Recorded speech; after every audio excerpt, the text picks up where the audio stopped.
أعوذ بالله من الشيطان الرجيم بسم الله الرحمن الرحيم الحمد لله الصلاة والسلام على رسول الله وعلى آله وصحبه ومن والاه رب اشرح لي صدري ويسر لي أمري واحلل عقدة من لساني يفقهوا قولي.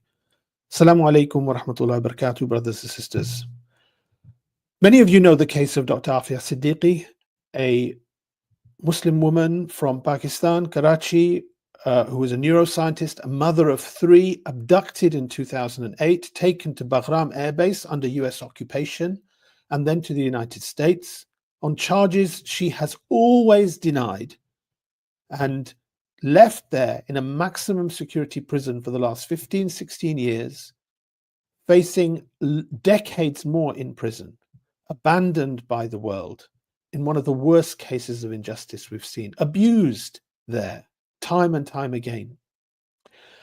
The case is one which recently people have been highlighting because as the presidency of Joe Biden comes to an end, people want to use this time to call for her release, call for her pardoning, call for her to be sent back to Pakistan. And a petition has been going around so that people sign this with as many names as possible, and videos have been going around to highlight her case. And I say, may Allah subhanahu wa ta'ala reward every single person who's put their name to these petitions, or who has forwarded videos, or has forwarded stuff about her case at this time, to keep her name and her case and her situation alive and fresh in the minds of people. Because we cannot forget about a single Muslim woman like this any more than we forget about the genocide going on in Gaza today. But I don't think anyone truly believes that Joe Biden will do anything more than his predecessors, George W. Bush, Barack Obama, or Donald Trump, to help end her injustice. I don't think anybody believes that Genocide Joe, the butcher of Gaza, who abused his own power by exonerating his own son, will release this woman. But nonetheless, I say to those people who sincerely tried to highlight her case by signing this petition, may Allah reward them, and keep highlighting her name, keep highlighting her case, keep sharing videos like this and others so that people know about her case until such time as Allah releases her. Her case highlights many examples of injustice. It shows the cruelty and injustice of the US system, especially as manifested in their war on terror, where by their own hands they smashed the many false idols that they wanted the rest of the world to believe in. Her case highlights the goodness in the Muslim Ummah, which keeps talking about cases like hers or the genocide when our rulers and regimes either do nothing or are complicit.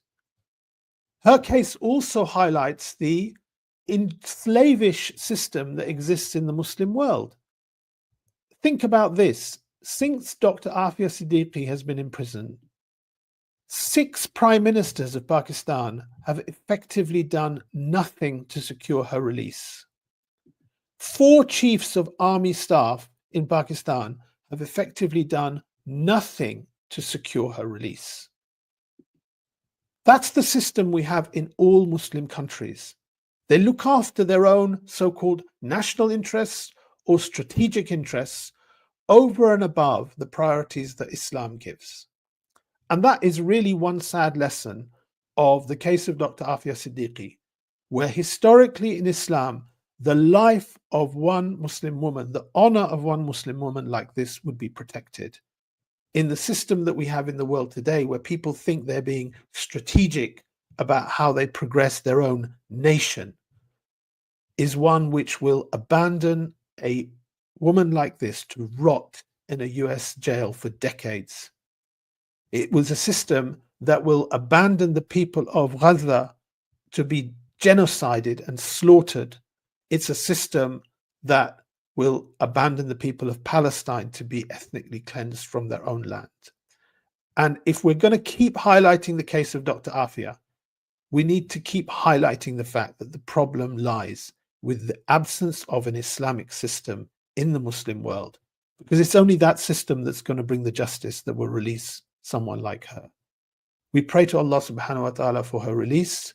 Please forward this and other messages that you see to highlight her case. وصلى الله على نبينا محمد وعلى آله وصحبه أجمعين والحمد لله رب العالمين.